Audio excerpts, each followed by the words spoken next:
Well, today in the studios of SQFT Show, we have Ms. Dalia with us, and we'd like to thank her for being on the show. She specializes in commercial real estate, which is not limited to any one sector, which she'll tell you more about. And she's been doing this from 3 years. Tell us a bit about yourself before we get into the questions and answers. How long have you been doing this? What brought you to Dubai? And how it all began? Well, first off, thank you for having me. This is my first podcast, and it's quite exciting, actually. And it's so nice to see people taking initiatives and doing something that is different from what is out there. So commercial is something that is not really talked about in today's market. And I'm so happy this is happening because we need the knowledge to be out there. Yeah. I think that's how it began, the whole show, now that you mention it. We saw a lot of material out there or content out there that was residential based, and that's what got us into this. And then now we're looking for like-minded people to come on the show and talk about their experiences. So you moved to Dubai how long ago? So I was born and raised in Canada. I moved to Dubai 3 years ago. With no prior experience in real estate. Okay. So I actually come from a medical background. Wow. Yeah, okay. So I was practicing for quite some time, and I decided to make the move to Dubai out of nowhere. Obviously, when I first moved to Dubai, my intention was to stay in the medical field, but that changed very quickly. Obviously, yes. That's what Dubai does to you, to be honest. Yes. Yeah. And I happened to know somebody in the country that was working in commercial real estate. Okay, nice. She owned a commercial brokerage firm called Blackstone Golf Real Estate. Yes. Very well known in the market, I must say, yes. Yeah, she's been in the industry for 20 years plus. And obviously, the more we talked, the more she was pitching commercial real estate. And it was something that I was always intrigued about. Okay. So it was always there in the back of your mind that this is something interesting. It was. I think the more I learned about it, the more I was like, okay, this is something that I could see myself go into. Yeah. But then again, you have the fear that you don't have the background, you don't have the knowledge. You don't have the clientele, you're new to the region as well. It's not like a place where you grew up in. Exactly. Yeah. And I mean, Dubai is, saturated with agents, especially real estate brokerage firms. So then again, you ask yourself, is this something that I can see myself grow? Is this something that is sustainable for me? Yeah. So it was a decision that I had to make. And when I joined Blackstone Golf, after 2-3 months, my mind was made up. That this is something that I want to do. Yeah. And what's nice... nice... As a career, yeah. As a career, absolutely. And what's nice about it is when I first started at the brokerage firm, a lot of the concepts that I was working with that were entering the market were medical based. Okay. So it was nice to see who is coming into the market, who is looking. And with the background that I had, I also had the knowledge of helping them build something from scratch. It gave you an edge over the other agents, especially working with the brands that you were bringing. Yeah. They felt more comfortable. You knew their requirements, what they would be, at least the basics, and every brand has their own. But very interesting to see. And you went directly into which sector of commercial real estate, and what was your biggest surprise when you entered into commercial? When I first started, I was in retailing, I would say. So I did everything from commercial villas to malls to retailing. And then slowly... Focused on leasing. Focused on leasing, but as well as business sales. Okay. So Blackstone Golf is known for this model. I think we're one of the very few companies that does this in Dubai is we focus on business sales, which I loved. Yeah. So just to have a bit of clarity, business sales are basically businesses that are currently operational, that are looking to exit. So we sell not only the business in place, but everything that it entails. Of course. The trade license, the lease takeover.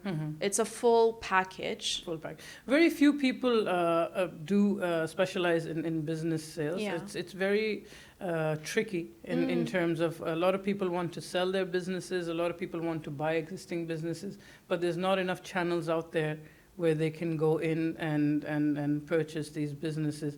But let's say just a random question that a lot of viewers will have that are business owners.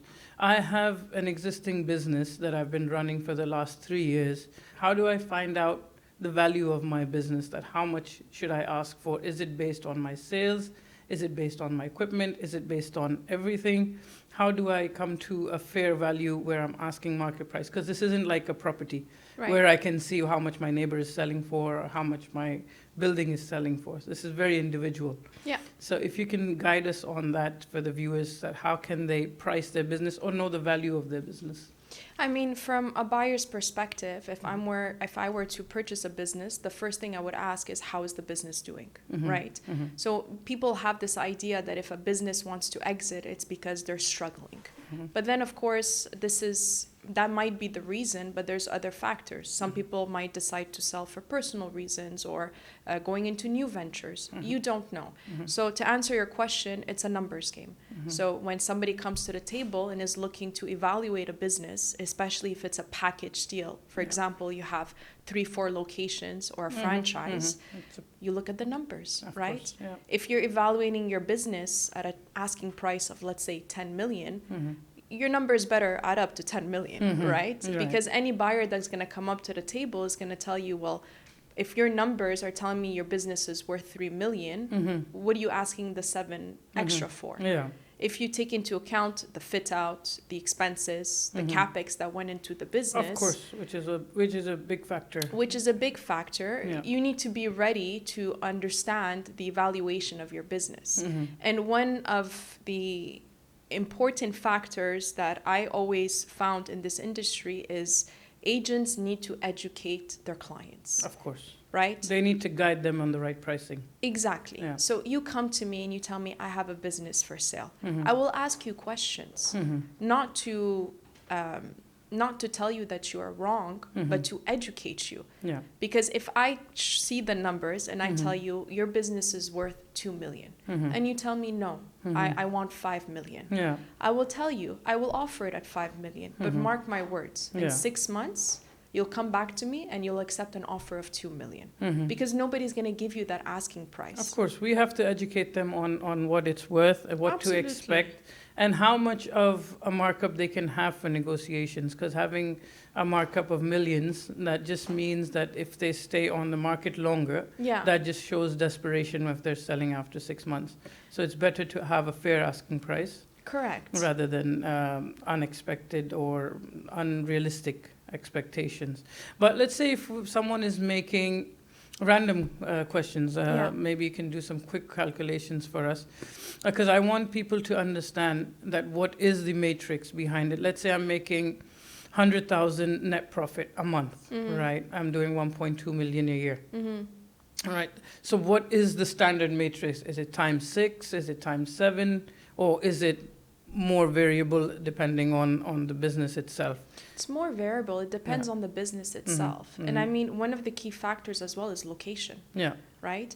If you have a prime location, let's say on Sheikh Zayed Road, Right. or downtown, that is an added benefit. Of course. Right? Yeah. Compared to somewhere else within a community or a residential district, that takes into account your asking price. So one of our jobs as an agent is to do the due diligence. Right. First, evaluate the business, look at the P&Ls, look at the numbers, visit the location, tell him how nice the area is or what do you see this being in the future. It's a due diligence from A to Z. Yes. And from there, you have an overall picture of the business. And this is when you're able to have a conversation with your seller and make him understand that my job is to bring you the best pricing that I can. But we need to be realistic. Yeah. This is where I think you will land. This is what I will offer it at. If they insist on a higher price tag, we must go with that. But then again, you did your part as an agent. Yeah. You And sometimes educated they them. might be able to get it, as you said, based on the location or the opportunity cost for someone to do something new and get it to that point. Of course. Someone might pay them the extra. If we look at the other end of the spectrum as a buyer, what are the things that they would miss out if they were going to do it as as their own, like looking to buy a business, rather than going to a professional who can help them do this due diligence for them. Because a lot of people know, let's say my friend is selling his business, I'll just buy it from him. Why should I involve an agency or a professional agent to guide me through the process? What does he need to look out for, or what can he miss if he's doing it on his own? I mean, there's multiple things. When you're buying a business, it's a complex process. There are paperwork, legalities that go into it. We protect the seller and the buyer in every way that we can. So when you are entering a business and you see the location, you might fall in love with it, make an offer, get the offer accepted. So the emotions are taking over the logic. The emotions are high, the excitement is high. But then when you start looking and digging into the due diligence, right? And my job is to provide you with all the necessary documents for you to realize what you are purchasing. And they revert back to us with questions, things that they might not understand, right? What's going to happen to me in 5 years? My rent right now, let's say, is 500,000. After my contract expires, what's going to happen? This is my job to tell you how you will be safeguarded afterwards. So this process can be done individually, absolutely. Some people might have the knowledge and the know-hows in the market, but as a professional, you need to have the safety. Right? Rather than you worrying about what's going to happen to you in the future, let me take that worry on and let me comfort you and let's ease this process, right? You might be buying a business and I tell you, well, the trade license is included. Great. But then when you start looking into it, the trade license is full of liabilities. What are exactly. You I wanted to make that point because when you're buying a trade license, you're buying their liability, you're buying their bank accounts. Everything. So everything needs to be checked before you take over something, because you might be taking over someone else's liability. And the thing is, we give the clients the time to do that, right? It's not just about closing a deal. It's about you understanding the full picture. So once you have an offer, it's not as easy as going 1 week later and signing a tenancy contract. You have a 30-day period where we are providing you with all these documents so you see what is on the business, what loans are there, how's the credit report, right? You might be buying a business that is, excuse my language, horrible, right? And once you see, okay, this is really bad, this is something that I cannot take on, you might retract. But then I have the peace of mind knowing that I provided you with everything that I can for you to make an official decision. Which is why we always give our clients a 30-day window. So once you have an offer accepted, you enter an MOU for 30 days, and during that 30 days, you do your due diligence. Right. Okay, so in that 30 days, I can make up my mind after my due diligence whether I want to proceed, or I can exit without any penalties as well? Well, there are contingencies, obviously. So if we provide you with the documents and there are things that pop up that weren't agreed upon initially, surprises, then obviously you can be retracted from the transaction. We're not going to force you to proceed with something that has liabilities on it, for instance. However, if you enter an MOU and the business turns out to be exactly as you expected and you change your mind, there are penalties, because then again you have wasted the seller's time, and at the same time he might have missed out on other opportunities. We have to look at it both ways. Exactly. So what I really appreciate about our company is that our MOUs are made from our legal team, are created in a way that is suited for every type of business. So they're not lopsided, we're just favoring the seller or the buyer, so it covers both of them. Exactly. Okay. It's fair to both parties, and at the same time, it's crystal clear, right? And it gives both parties the ability to take their time to see what business they're buying, and then eventually finalize a transaction. Because the last thing I want is my client to give me a call a year later and tell me, what did you do to me? Exactly. Right? Yeah, as a realtor or as any professional, repeat business is the best kind of business that you can have, or the best affirmation that you can get while doing this. So Dalia, when you're taking on new businesses, new buyers that are coming to the country or coming to your company and wanting to work with you, what are the red flags that you've determined that you look out for when you're working with new people? What are the type of questions that you hear and you think this is a red flag? Let's talk red flags from both buyers and sellers, or businesses or industrial assets that you've looked at? I mean, there's so many, to be honest with you. Yeah, we've seen quite a few. What are the biggest ones that you immediately say that there's something wrong? I think if we start from the buyer side, I think aggressiveness is a big one. One thing that I pride in is I work in such a professional environment, is this is something that our CEO instilled with us, is that, yes, of course, communication is via WhatsApp, but at the end of the day, we do start email threads between us and our clients. Very important, yes. Very important for many reasons. Confidential documents are shared. Communication is cleaner. It's straight to the point. It's formal as well. So one of the red flags that I see all the time is, for example, as a scenario, I receive roughly 10 to 15 company profiles a day. Okay. These are profiles of brands looking to enter the market. Now, in our company, we do have a KYC policy, which is know your client. Yeah. So when you come to me and you tell me, I'm looking to open my first location in Dubai, great. There are questions I'm going to ask you. Naturally, yeah. What is your budget? What target locations are you seeking? Can I have a look and feel of your brand? The reason why we do that is because from there you can shortlist locations. And at the same time, we know our landlords. Yeah. We know what they're looking for. So straight off the bat, I'd be able to tell you yes or no if it works. So one of the red flags that I see all the time is anywhere throughout Dubai. Yeah. Right? Anywhere out throughout Dubai and an open budget. Open budget. Let's talk open budget. Well, what is an open budget? There's no such thing as an open budget. Exactly. You know? Yeah. So these are the two questions that right away I'm like, okay, we need to have a talk, you know? So when you say anywhere in Dubai, I know you're not focused. I know you're probably window shopping, or I know you're probably not ready.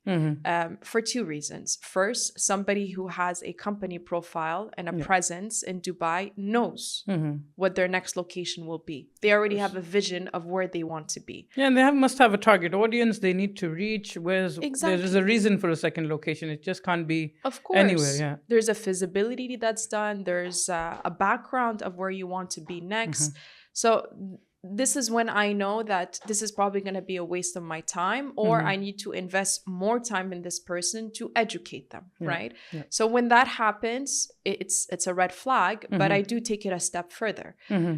Before we propose locations, we ask them to sign an NDA, for example, a non-disclosure agreement. Of course. This is only applicable if I am offering you operational businesses, because most of our assets are not in the market, and to protect our sellers, an NDA is just the basics. Of course, you're sharing confidential information, and I'm sure you have an NDA with the seller as well, that you have to inform them who you're sharing documents with.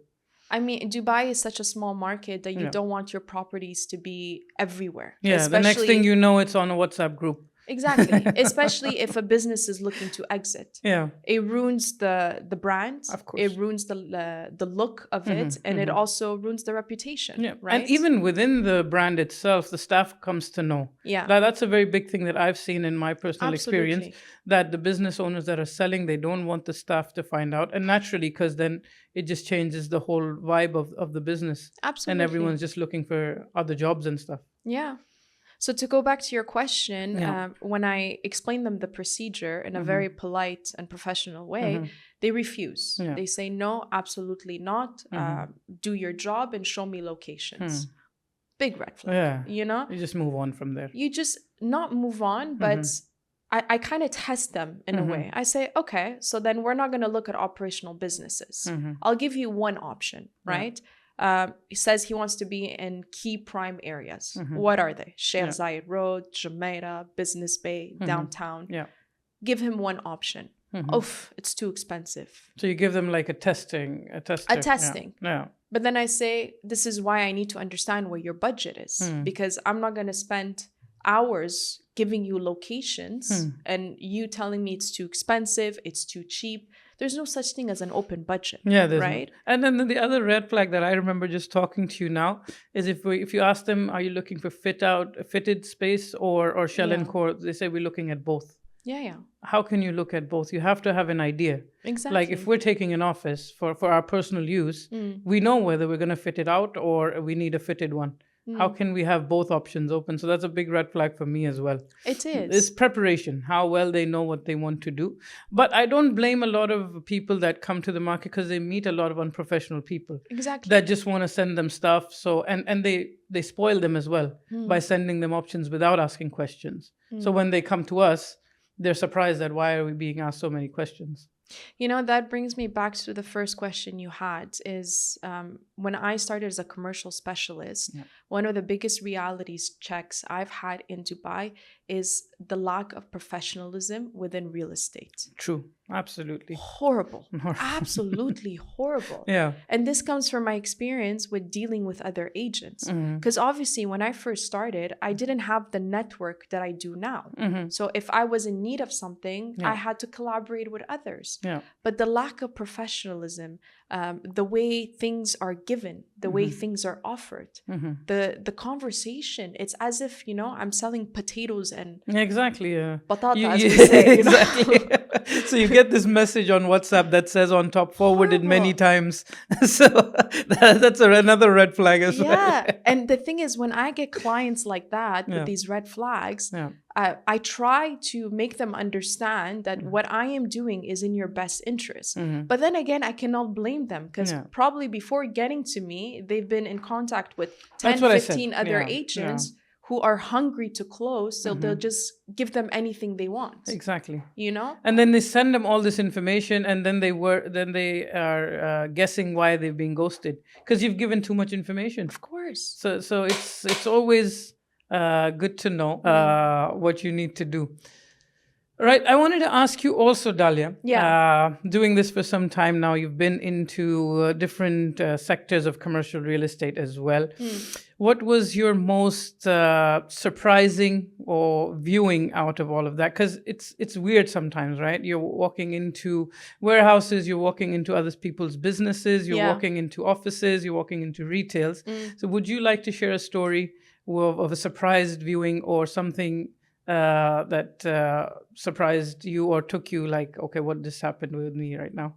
I'd be happy to share. I have so many. So unfortunately, you know, you deal with a lot of clients that don't have the same respect as you would reciprocate, for example. I remember this was last year, actually. I had a client who contacted me that was looking for commercial villas. Now, at the time, my specialty were commercial villas on Jumeirah and Wasl. So we went through the due diligence process. Everything was set. The concept was approved, and I scheduled the viewings.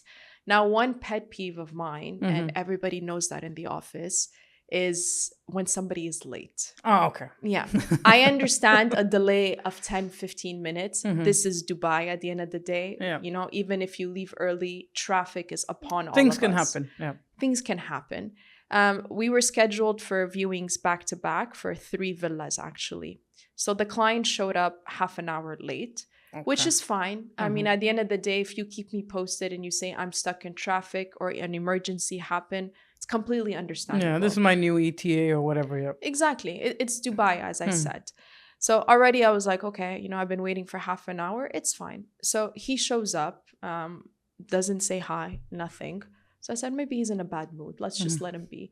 He goes into the villa, has a look, and then he walks out and says, okay, let's go to the next one. I said, okay, great. So the next one was 3 minutes away.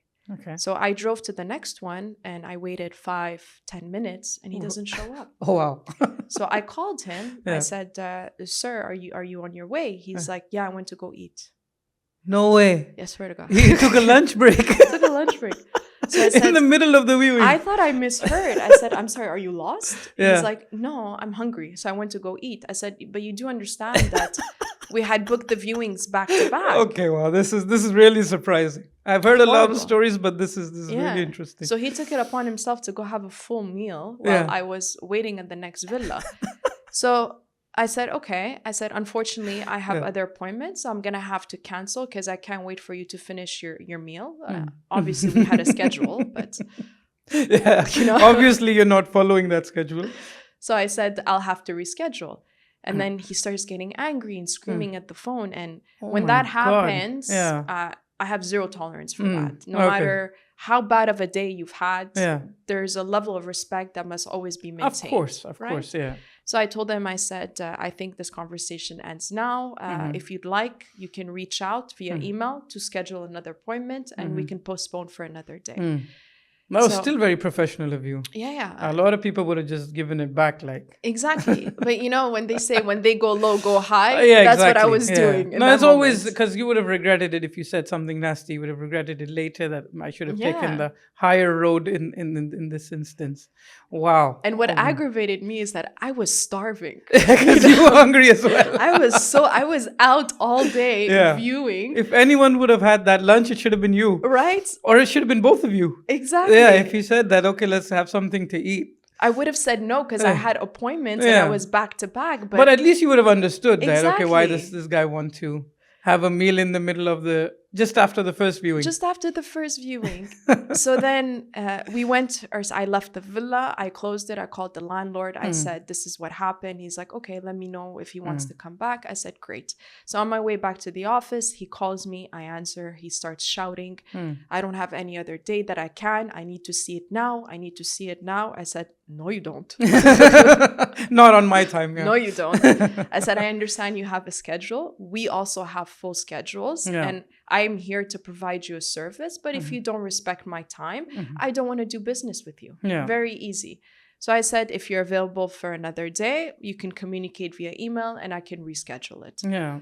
So then he took it upon himself to contact our CEO and leave a comment about me. And obviously my CEO knew the story and she's like, just, ignore. Ignore. What people don't understand is that how much time and effort goes into arranging a viewing and making all of this happen. And they take it very lightly. But it's a part and parcel of what we do. Yeah. We have some very good clients as well who are sometimes even before us on time. Amazing. So you have a bundle mixed of clients out there. You know what I love? When the client confirms with me the viewing appointment. Oh, yeah. The day of when you just want to make sure that everybody's on track. Yeah. So I usually do my follow-ups. But when the client is like, good morning, see you at 12. I said, I love you. Green flag. Green flag. Green flag. Green flag. We like this guy already. We love him already. So Dalia, when you see, and we've seen just after COVID, we've seen the market do tremendous things. I mean, we can all be market gurus or whatever, but no one expected to see where, let's say, retail, commercial, and industrial and businesses where they are right now. If you asked me at the end of 2020, what would be the rent of, let's say, an office space in Business Bay after 4 years, I couldn't have guessed what the amount is right now. What are the trends that our viewers or someone who's getting into this they should look into when looking at commercial leases? What are the pointers that they should look out for? And then let's say addendums or commercial leases. And what are the trends that they need to follow? Should they go for long-term leases, or is this going to cool off, or should they go for shorter leases? And what's your idea behind this? And what are you seeing more in the market? I think commercial, there's so much capex that's invested in commercial properties, right? Definitely. It's crazy. I've seen clients do fit outs at 2, 5, 6 million budgets to create something that is going to stand out in the market. Of course. You have to keep in mind that commercial concepts in Dubai are so competitive and everybody is trying to outbeat the other. Of course. And innovation is such a huge factor for a lot of brands. So fit out is a huge aspect of it. Yeah. So when a client is coming and he's investing a significant amount of capex, one of the things you want is the security of having a lease in place for X amount of years. Right. Usually, I would say 90% of my commercial leases start at a tenancy contract of 5 years locked in. They need to. They need to. Yeah. And then when they tell me, well, we could do it annually, renewable, I said, but why would you want to do that? Yeah. Why do you want to risk your capex? Why? If you're telling me I'm going to destroy this place, I'm going to revamp it from the top bottom, why would you not want to have the guarantee that the space will be yours for X amount of years? Because there's no one that can actually take their fit out anywhere else. You cannot. Yeah, you it's cannot. all fixed. It's all fixed. All Even fixtures, if you're taking an an operational business, it's the same thing. You want the security that your rent will be fixed at these amount of years for these amount of rates. Of course. Yeah. So when it comes to these trends, I always tell my clients, in commercial, long-term leases is the way to go. Yeah. And I think another point I'd like to add to that is when you do propose long-term leases to a landlord, it sort of gives his insights or intentions with the property for a long term as well. Of course. Because if he says, no, I don't want to do even a 3-year lease, I just want to do an annual lease, that's a sort of a red flag that you need to look into. Absolutely. That why doesn't he want to go long term when I'm putting so much money into his property? Because what you're doing is you're enhancing and beautifying his existing maybe shell and core space, which is nothing if there's no fit out in it. I think if you have a landlord with that mindset, he needs to have a reality check. Yeah. Because I've been very lucky. My landlords are extremely knowledgeable about the market. And if anything, they tell me that I want a tenant who's willing to stay for a minimum of 5 years. Exactly. They're aware. They don't want to have to deal with the headache of somebody coming in and out every year. Yeah. And especially if they have somebody that's coming in and investing into their asset and paying X amount of rent, especially if you're looking at hotspots like Jumeirah, they want the comfort that this tenant will be here for 5 or 10 years. Some of my landlords are even asking for 10-year leases.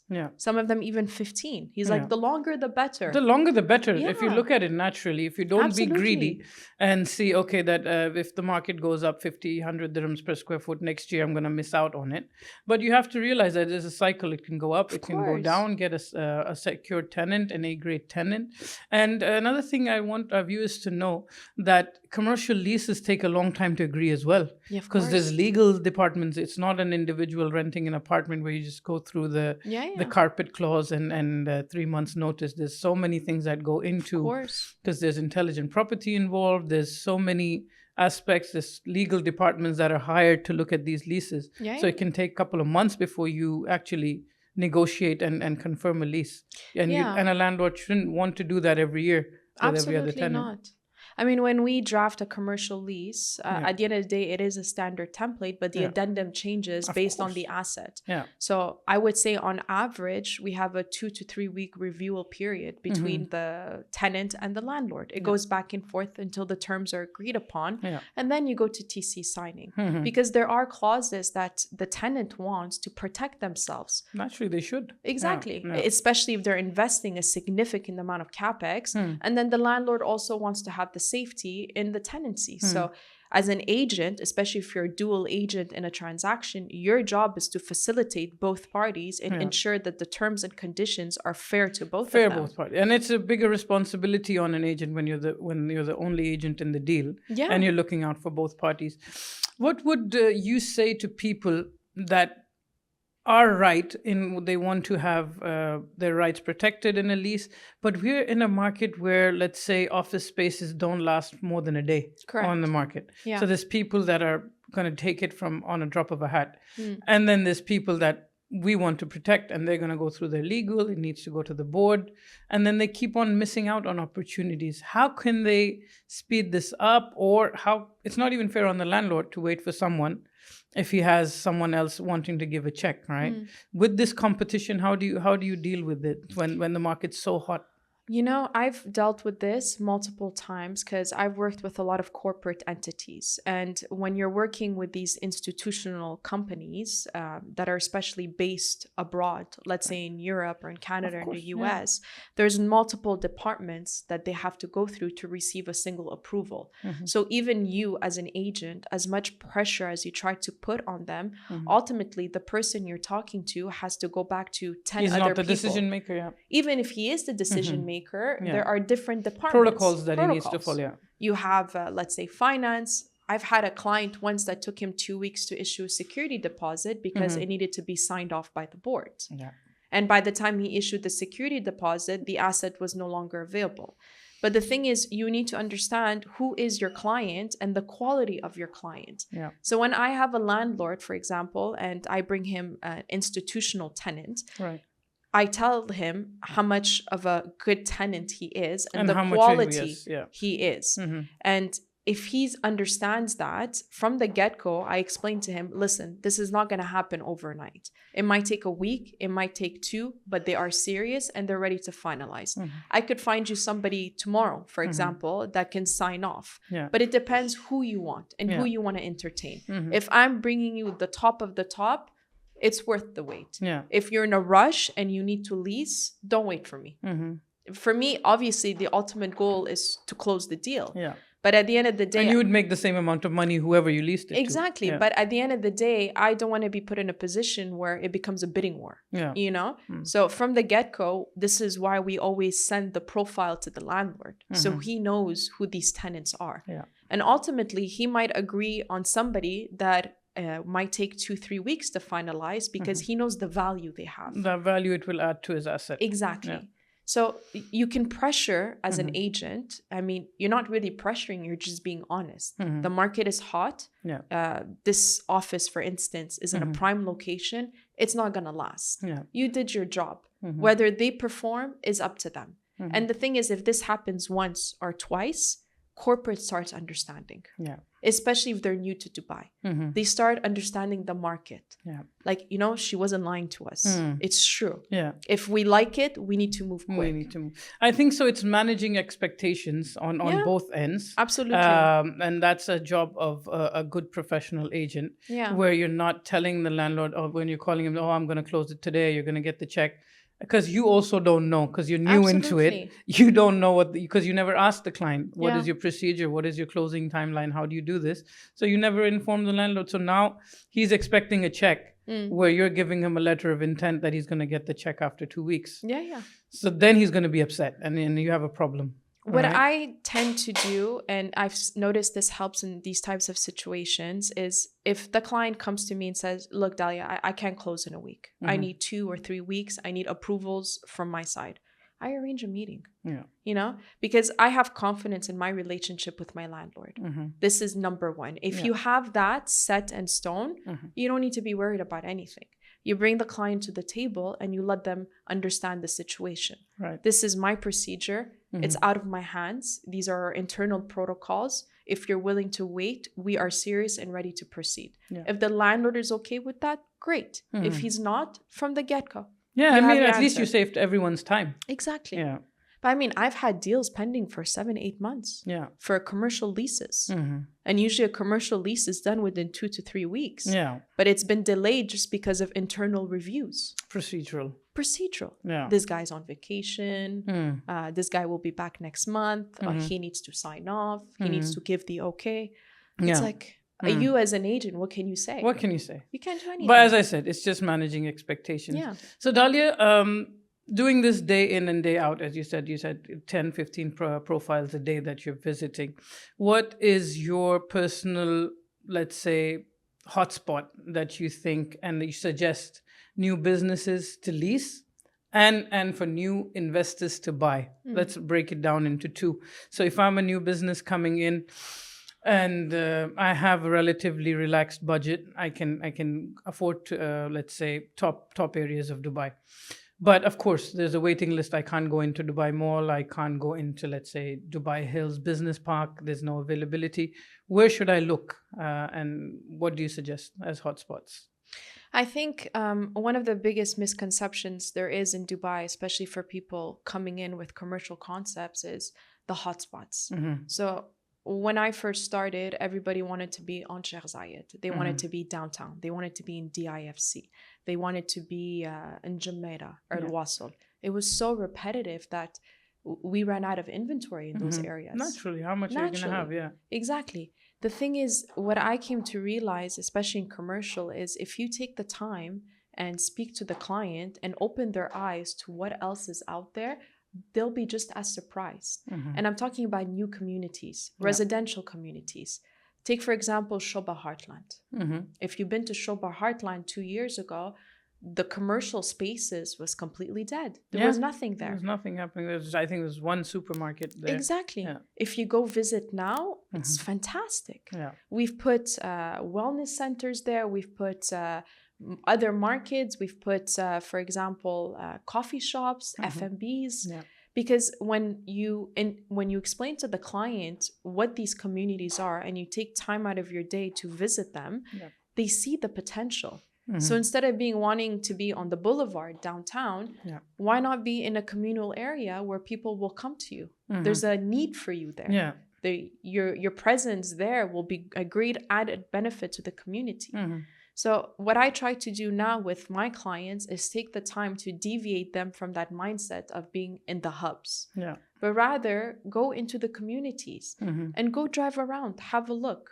If you find that there's a competitor, you find there's somebody there that is complementary to you, you have your answers, right?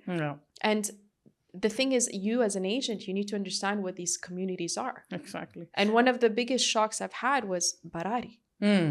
Yes, we were talking about this earlier as well. Yeah. I mean, Barari is developing like insanely. And when people think about Barari, automatically they think about Majan, right? But I mean, because that's been sold a lot in the last year as correct. Barari views, and then you end up in Majan. Correct. But Barari itself, you'd like to say, is Barari is developing at a ridiculous rate right now, and there are commercial spaces coming up. So people that are looking to invest, buyers looking to purchase commercial spaces, that's a no-brainer. Right? Especially because the demand is so high there that it's a no-brainer. Why would you want to purchase a commercial property, I don't know, in Business Bay and lease it as per the market rate when you can have a premium in Barari? Right? Of course. And you probably make more rent there as well. Absolutely. And better returns. The community, the residents that are there, the concepts that are already existing, it's absolutely beautiful. Especially if you have a concept that fits the community, it's great. Yes. And one thing I pride with, honestly, is a lot of my clients that I've closed with, that I've put them in strategic communal areas, communities, are thriving. They are thriving. The other day, I was just at a coffee shop in Shoba Heartland, and the lineup was down the street. Wow, amazing. That makes you feel really good. Honestly, that I put them in there. And he called me. He's like, you know what, Dalia, out of all the areas you gave me, this area was on the spot. Honestly. And it was your vision that you looked at it and said, why not? Because the prices were probably reasonable 2 years ago when you put them in there. But even now, although it's at a premium, you have to look at the need in the community. If you're a supermarket and you're telling me I want to open in Shoba, I'll tell you, Habibi, let's go look somewhere else because it's fully saturated. But if you are an F&B, if you want to be targeting these families, these kids, communities, it's a no-brainer. Of course. And it's always in demand. It'll never go out of demand. Because all those residential buildings, but they only have the retail on the bottom. Exactly. Right. And I think people need to look at a few pointers in terms of how traffic is getting crazy as well. So you can be in the hubs, but how much of the time you're wasting in a day to go in and out of those hubs? Exactly. That's working hours that you're losing, your staff is losing. Why not be closer to a major highway? As you said, in these communities, it's a brilliant idea. If they're close to highways, easy access to other areas. Because, of course, the hubs will always be the hubs. So if most of we don't have an office in Business Bay, but we're coming here 3-4 times a week for meetings because everyone else's office is in Business Bay. So until that changes, but we're not spending 2 hours a day in traffic going in and out of our office, which helps. Absolutely. Absolutely. I mean, look, when you're targeting these types of areas, these hotspots, I understand why you're doing that, right? Because you have the footfall, you have the companies, you have everybody. When somebody comes to Dubai, this is where they'll be, in these hotspots. But at the end of the day, is it sustainable? That's the question. Do you want to be in an area where you're going to thrive for 1 year and then eventually people will stop coming to you because of the traffic, for instance? It happens, now, if you tell me go to Marina, my first instinct is, ugh. Can we meet halfway? Or JBR, I'm like, ugh, you know? I actually have a meeting today in JBR, and I've asked the guy to come halfway. Bless your heart, honestly. Let's do it halfway. But back then, it was the place to be, right? JBR, Marina, everybody wants it's the address. It's the address. But now the reputation it's gained, right? Like, do I really want to go that far, deal with the traffic, deal with the parking? it's just too much of a hassle. Yeah. And when businesses start doing their due diligence and start exploring these other communities, they realize, okay, this is actually a big issue for us, right? Yeah. So one important aspect of your job as an agent is to open their eyes to what is beyond these hotspots. Absolutely. Interesting. Another part of this question would be, I'm an investor. I've always done residential. I want to get into commercial. I come to Dalia and I say I have 10 million dirhams to spend. I want to get into commercial real estate. What should I do? Should I go into industrial? Should I buy retail spaces? Should I buy offices? Because all of them are performing well. What's your advice to a person like this? My advice always is, if you want the highest return on your investment in commercial, it's warehousing. Of course. Absolutely. Yeah. It's a no-brainer. It's not as beautiful as it's not. There's no glamour in it, but it's not. The glamour is in the numbers. F&B will not give you high ROI. Warehousing, it's just, the market is so hot for warehousing right now. It's absolutely ridiculous. So if you're looking as an investor to have something that is sustainable, that is in demand, and as well have a good ROI, warehousing, especially if you have a budget between 10 to 15, even up to 20 million, there are so many options available, especially in areas like DIC, DIP. And you and I have worked together on these areas, and we understand it. Within one day, we did probably 4 or 5 viewings on one warehouse. Right. And there's so much shortage and there's such a long list of demand that once you have a location, everybody's going to come. Yeah. Everybody, especially as an investor. And the first question they have is, how much rent can you get me? Yeah. And then this is when the battle starts, right? You're going to rent out the warehouse. Okay, this is what I can get you. Your ROI might go up to 10% in warehousing. Sometimes even more, depending on where they buy.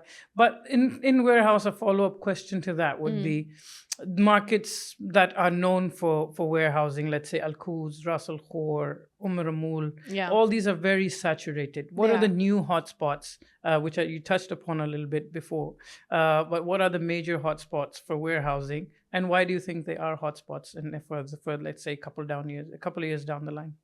Well, for me, DIC, DIP, Layan, Layan, which is right in front of DIC. DIC. Yeah. Yes. So, that is untouched.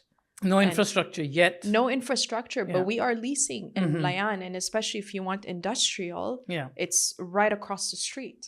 So because DIC is fully saturated and there's no more allocation of plots, people are going to Layan. And the reason why these spots are becoming so hot is because of what's coming up. Yeah. The airport, the new infrastructures. Yeah. So people understand what's coming up.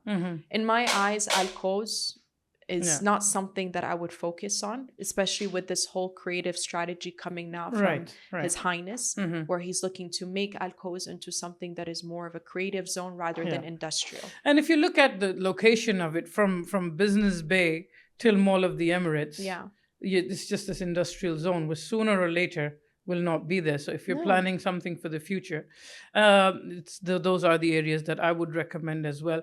And I think people need to understand what NIP, DIP, and DIC offer. If you look at it from a bird's eye view of the location.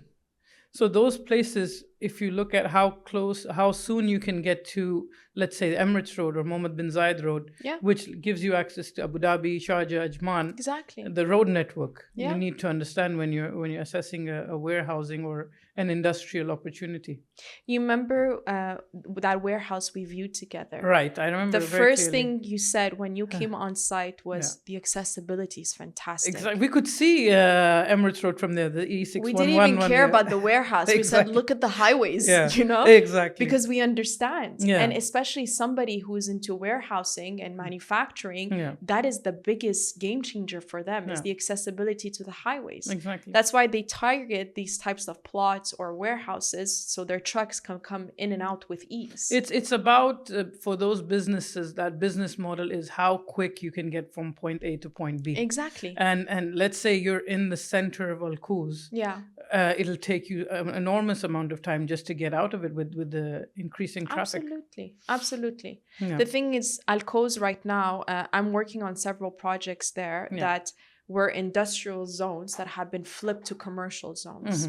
So I am seeing the change happen as we speak. Yeah. So a lot of these industrial plots have now been created into commercial creativity zones. Yeah. So within a year or two, you're going to be looking at a whole different Arcos. Yes. Yeah. Dalia, thank you so much for Thank being you. on this show. I think we touched upon very interesting topics. Yeah. And I think the viewers will like it. How was your experience? And I think this is your first podcast as well. It is. Honestly, it's so great to have these conversations, Yeah. especially when you're commercial to commercial. Yeah. As you've mentioned before, I mean, a lot of the conversations in Dubai are around residential. Luxury or rating much, developers. So and much. Yeah. It's such like a breath of fresh air to talk Yeah. about commercial, especially with a colleague that's within the same industry. Exactly. So we have these conversations while we're waiting for clients or we're waiting for anywhere. These are like normal conversations that we would have. Yeah. It's just about recording them and letting people have insights to this information. And I think what you're doing is absolutely fantastic, and bringing awareness to people that we do exist as commercial specialists is fantastic, because this is what Dubai needs right now. Yeah. No, thank you so much for being on the show, and hopefully we can do some more episodes with follow-ups. Yeah. Thank you so much. Thank you for watching. Stay tuned.